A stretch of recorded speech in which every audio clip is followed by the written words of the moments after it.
Dari masuk sampai wisuda, saya adalah marbot di Masjid Fatullah. Kerjaannya hanya nyuci piring, bersihin toilet, dan jaga sepatu, dan nutup pintu masjid sampai jam 9 malam. Tapi saya beruntung bersyukur karena dulunya sebelum terima jadi marbot, tinggal di emperan Masjid Fatullah. Diusir, nggak boleh, akhirnya diundang oleh ketua DKM. Ketua DKM-nya humanis, lembut, bertanya, emang bapaknya kemana, Dek? Bapak saya tukang beca, Pak. Nggak ada uang? Nggak ada, Pak.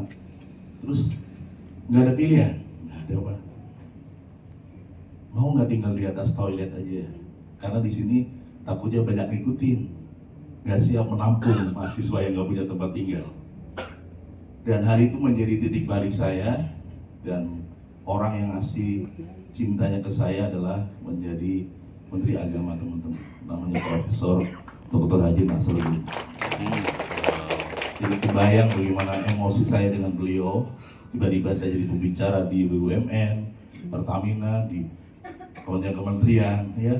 Beliau doa waktu jadi imam besar Istiqlal. Tiba-tiba motivator adalah mahasiswa yang dulunya makan pun sulit. Maka jangan remehkan anak-anak kita yang dalam keadaan krisis. Karena orang-orang punya krisis dalam teori Seven Wonders, di buku ini saya tulis, orang-orang sukses, the real leader, biasanya ketemu masa krisis. Apakah keuangan, kesehatan, mental, spiritual, bahkan mungkin sosial. Tapi jangan salah, masa krisis itu Allah nggak pernah tinggalkan dia. Allah kirimkan namanya sufi-sufi modern. Allah kirimkan the corporate mystic. Orang-orang sudah selesai dengan dirinya, mungkin bukan saudara, bukan keluarga, tapi mereka mau menolong orang itu. Dan saya ketemu dengan Prof. Nasar itu. Beliau dari Makassar, saya dari kampung Cirebon. Dan pastikan kalau Anda sedang krisis, Allah nggak mungkin ninggalin. Tiba-tiba ada pembimbing yang dia hanya modal, hanya tulus, tidak bertanya siapa kamu, dari mana, dan sebagainya.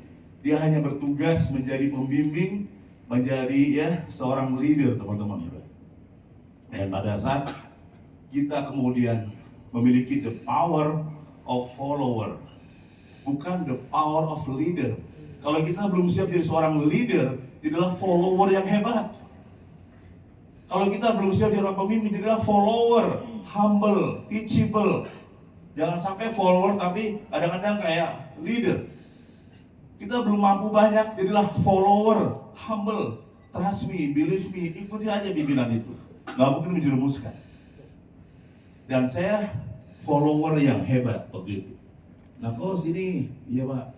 Sini, iya Pak. Sini, nggak pernah menunjukkan wajah, auranya aura kasihan. Selalu aura kasih. Suruh apapun selalu aura kasih, dan ternyata itu modal sukses, teman-teman hebat ya. Tepuk tangan dong buat kita semua ya. Jadi the corporate mystic ini dalam bab buku ini, bab 5, itu orang-orang yang sudah disebut dalam buku saya lain, namanya Mashghul Farigh. Orang-orang yang sibuk dengan urusan dunia, tapi hatinya terbebas dari dunia.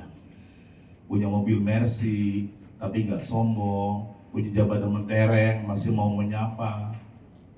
Kebalikannya adalah Farigh Mashghul, orang-orang yang nggak sibuk dengan ya dunia, tapi hatinya sibuk dengan dunia terus. Nggak sukses amat juga, biasa-biasa aja. Tapi sejak Allahu Akbar pun ingatlah dunia, terus dunia, terus dunia. Oleh karena itu saya bertemulah sosok itu, maka sebelum ada kurikulum cinta, ya saya termasuk yang mengalami, merasakan langsung bahwa human capital atau SDM nggak cukup sebatas SOP. Kita bekerja nggak sebatas profesional, tapi bekerja di atas profesional, bekerja karena cinta.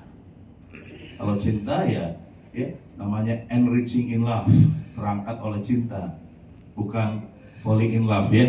Falling in love artinya apa? Jatuh karena cinta ya, teman-teman hebat. Nah, kalau kita sudah bertemu dengan pembimbing itulah, maka berikutnya kita masuk di sesi dalam buku itu, living moment to moment. Menikmati setiap episode hidup.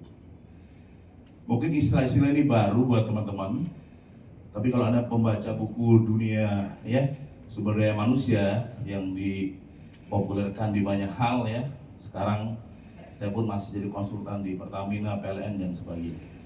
Tapi sebagai lulusan madrasah, saya juga menyempatkan waktu untuk sharing. Maka ketika KKM Aliyah membuat tanggal, saya langsung mengiyakan, betul ya. Termasuk Pak Kakanwil, anak koi, Sukabumi ya, saya kirimkan jadwalnya. Bentrok. Akhirnya dengan Pak Dudu saya ketemu besok Jumat di Sukabumi. Jadi Pak Kakanwil balik lagi, biar bareng sama saya hari Jumat. Demi acara teman-teman pada hari ini ya. Kita kenal buat kita teman-teman hebat ya. Jadi saya mau batalkan, beliau ngirim flyer terus ya. Ya. Dari tempat ya di madrasah pindah ke hotel, betul ya. Waduh, ini akhirnya udah kekunci di sini ya. Teman-teman hebat, sahabat yang keren. Jadi teman-teman yang luar biasa ya, ini kalau dalam istilah saya, learn to be transhuman.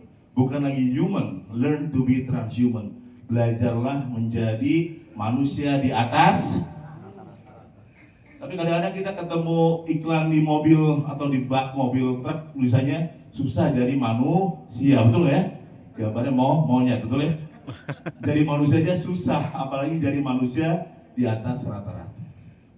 Pertanyaannya, kenapa disebut transhuman? Kenapa manusia di atas rata-rata? Dalam teori psikologi ya, yang namanya transformation psikologi agama misalnya, didukung oleh kedokteran, kita semua adalah manusia pilihan. 200 juta calon manusia lahir. Dalam perjanjian primordial Allah bertanya, alastu birobikum. Jawab qalu bala sahibna. Maka pada tanggal 12 Agustus Allah lahirkan seorang anak bernama Nanang Qasim Yusuf. Tanggal 7 April, 5 Mei, 1 Juni 200 juta itu menyerah, kalah. Kamulah yang hebat, kamulah pemimpin. Kami menyerah.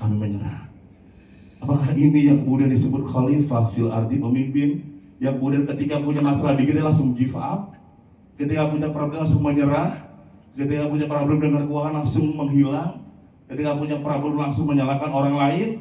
Maka kalau kita punya mental menyerah, lebih baik yang hidup saudara kandung Anda yang dalam rahim ibumu, teman-teman.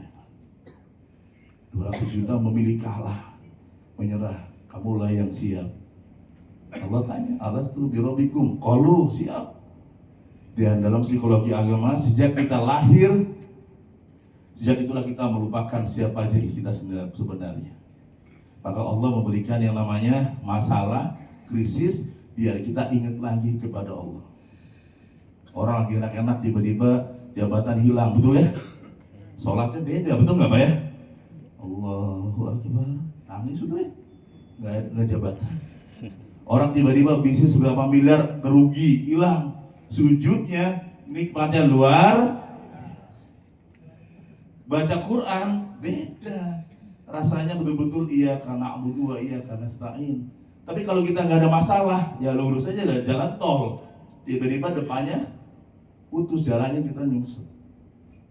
Jadi teman-teman Ingrid, maka dalam istilah seven wordness, ya, tadi saya bilang ke Pak Nikmatullah ya, saya bilang next time kita, karena waktu singkat, tapi next kita mempelajari seven wordness 2-3 hari, nggak usah nginap. Dan di kelas itu nanti saya undang beberapa alumni yang mungkin bisa kolaborasi ya.